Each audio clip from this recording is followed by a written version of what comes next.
Good afternoon, everyone. Good afternoon. It is indeed a pleasure for me to be here this afternoon. I, too, am in awe and inspired by a room of 650 people at an event like this. And I, too, would like to congratulate Dawn and the other organizers of this event for just a truly remarkable afternoon. And I just would like for you to give them one more round of applause. I do a lot of these events, and I've never seen this many women come out for an event like this, and Dawn, you are to be commended. This is truly remarkable. I cannot wait to go back to New York and tell people what they've done in Connecticut. This is really awesome. So today, it's my goal to try and leave you with some important information and something that you can take away so that for those of you who have never been diagnosed with breast cancer, that you can understand where we've come, particularly over in the 10-year span of this, the lifespan of this organization, and for those of you who are survivors, to really also bring you up to date on where we stand so that you can continue to empower the women in your lives in terms of what we're doing right now. We've used that term a lot this afternoon, survivor, survivor, survivor, and one of the key things that we are now dealing with as medical professionals in the fight against breast cancer is really addressing the survivorship issues that we now face with women who have been diagnosed with breast cancer, because more women are living longer after the diagnosis of breast cancer. So if I could have the first slide, one of the first things that I'd like to do is to really bring you up to date on what we understand are the risk factors for breast cancer, because I know that women are bombarded. First slide, please. Women are bombarded every day in the media with what puts you at risk of breast cancer and what causes you to get breast cancer. So I'm going to try and clean up some of the myths about breast cancer so that you can best understand them. So the predominant risk factor for breast cancer is just being a woman. And in fact, over 200,000 women are diagnosed with breast cancer every year, and about 45 to 50,000 women die of breast cancer. It's a major public health issue in the United States because when you break it down, every 3 minutes a woman is diagnosed with breast cancer and a woman dies from the disease. So now you understand why we have events like this Pink Tea event, and why we continue to raise awareness about breast cancer. Age. As you get older, your breast cancer risk continues to increase, and in fact, that risk increases after the age of 50. If you have had a history of breast cancer before, meaning if you've been diagnosed with breast cancer one time, it doesn't mean that you're not going to get breast cancer again, and in fact, you are at increased risk of developing another breast cancer, and it could come in the opposite breast, so you need to continue to get screened by your physician. And then another thing that we look at in terms of the risk factors for breast cancer, this is one that I really like women to really understand this issue, and that is your personal family history of breast cancer. And it is so important in all cancers and in any disease in your family that you really understand your risk for developing that disease. And I say this to women when I have a captive audience like this, whether it's breast cancer, whether it's heart disease, that you really understand your family history of this disease. When it comes, no, not yet, I'm sorry, go back, keep back space. When it comes to family history of breast cancer, there are certain things that you need to understand. Just hit back space. The first thing that you need to understand is who are the women in your family that were diagnosed with breast cancer, and specifically, you need to understand that what increases your risk are first-degree relatives with breast cancer. By first degree, what I'm referring to is whether you have a sister, a mother, or a child that was diagnosed with breast cancer. Okay? It's also important that you understand your paternal family history of breast cancer, the father's side of the family. Many women come into my office and they believe that the risk for developing breast cancer is only inherited from the mother's side of the family. Now I know that we like to blame our mothers for everything, because it's my mother's fault. But the fact of the matter is you did get 50% of your DNA from your father, and whether you look like him, whether you don't act like him, you still need to know the family history on your father's side of the family, because it does carry a risk for developing breast cancer as well. And then lastly, we look at and we're concerned about the age of diagnosis of these breast cancers in the family. Because the younger the age of diagnosis, the greater your risk for developing breast cancer. So what do I mean specifically by that? If you have a grandmother that was diagnosed at age 85, but you had an aunt that was diagnosed at age 39, it's important for you to know that the woman who has an aunt that was diagnosed at age 39 has a much greater risk than if her mother or her grandmother was diagnosed at age 85. Early onset breast cancer increases your personal risk for developing breast cancer if you have early onset in the family. And this is particularly important in African American families, and I'm going to talk about this in just a second. Hit it again, please. So the other thing that we look at is whether or not you've had a previous breast biopsy and whether your previous breast biopsy showed two conditions. One is called lobular carcinoma in situ, and the other one is called atypical ductal hyperplasia. And in lobular carcinoma in situ, it's a bad term. It's actually not cancer. But if you've ever had a breast biopsy and a doctor told you that you have this condition, it means that your risk for developing breast cancer is 30% over your lifetime, and the average risk of breast cancer in this country is 9%. Likewise, atypical ductal hyperplasia, another benign term that a doctor may tell you your biopsy is benign. But if we see this condition on a breast biopsy, it says that your risk for developing breast cancer is 5 times higher than the risk of the general population. Then we also look at your menstrual history, okay? All of the risk factors that I've been talking about so far, there's nothing that you can do about it.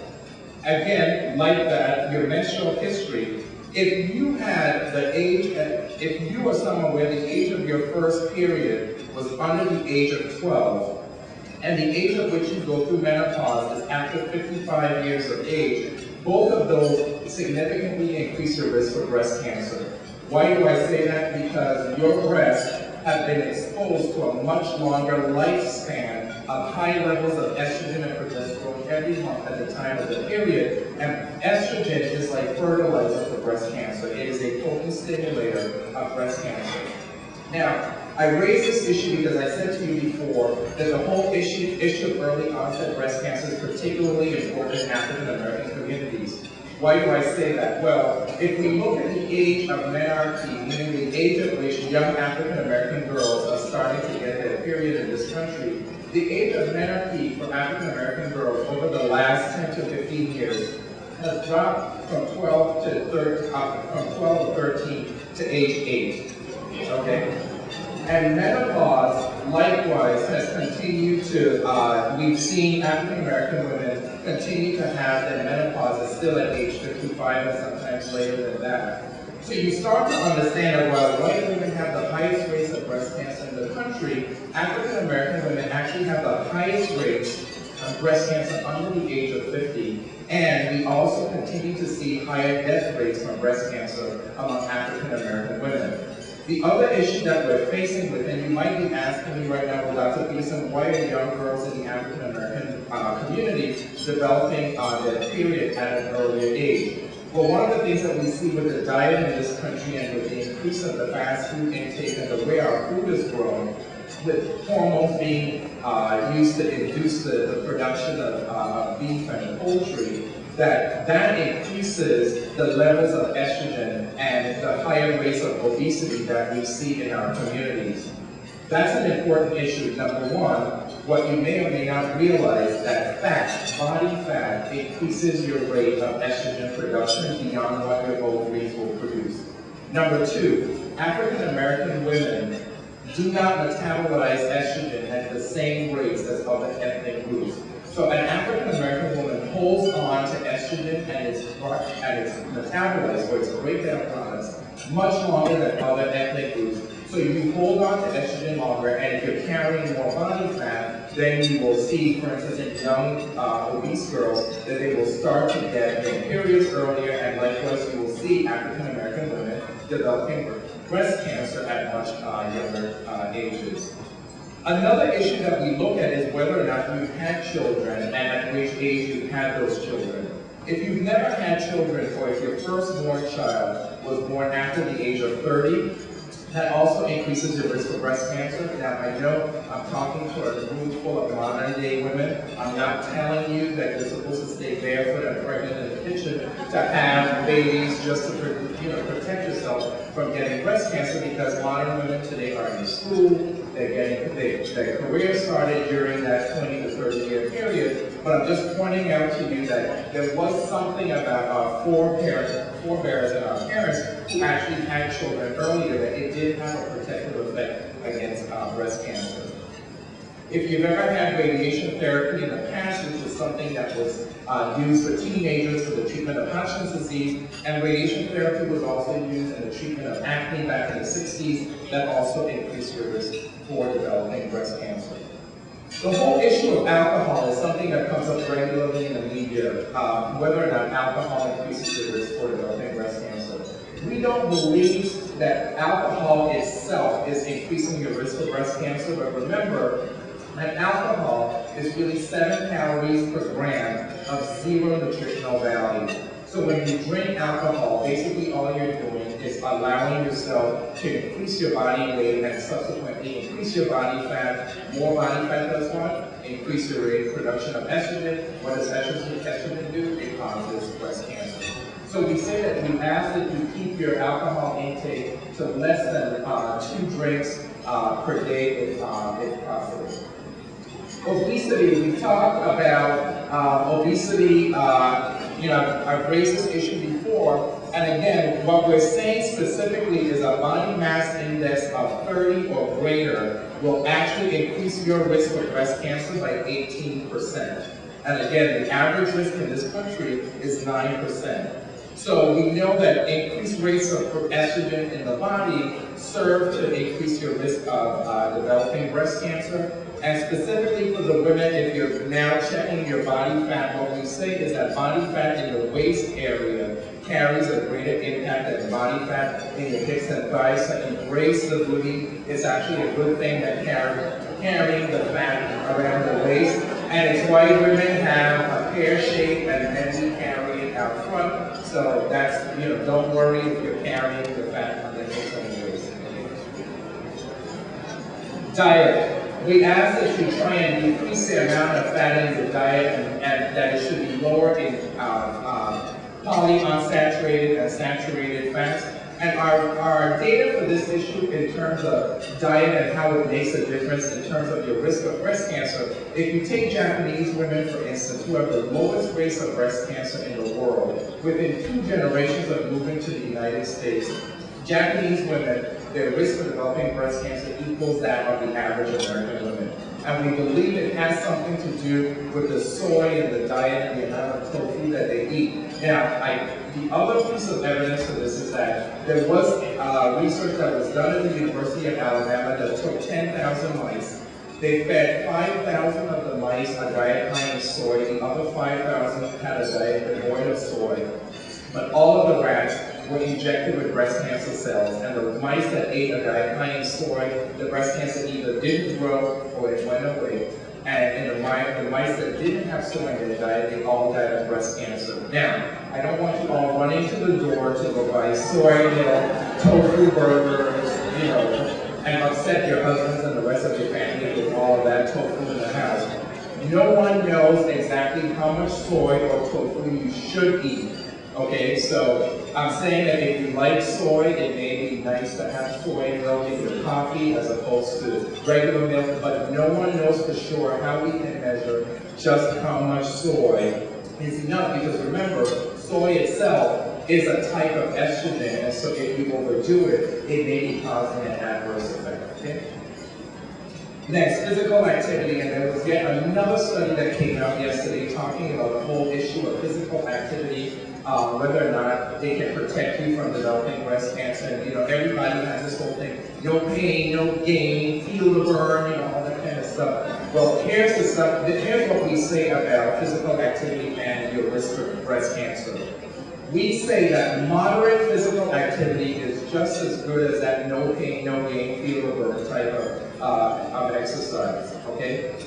What it does is that over time we saw that in women who were doing moderate to brisk walking on a treadmill or out with friends every day, for instance, lost the same amount of weight and seemed to have the same protective effect from breast cancer. So even if you're not someone who's going to be doing high impact aerobics and getting on a treadmill and running at 10 miles per hour and then meeting with a trainer and bench pressing 350 pounds every time you meet with the trainer, you don't have to worry about doing that kind of exercise. Still get up there and get some physical activity because, again, physical activity will decrease the amount of body fat that will lower your circulating body estrogen and it will have a protective effect.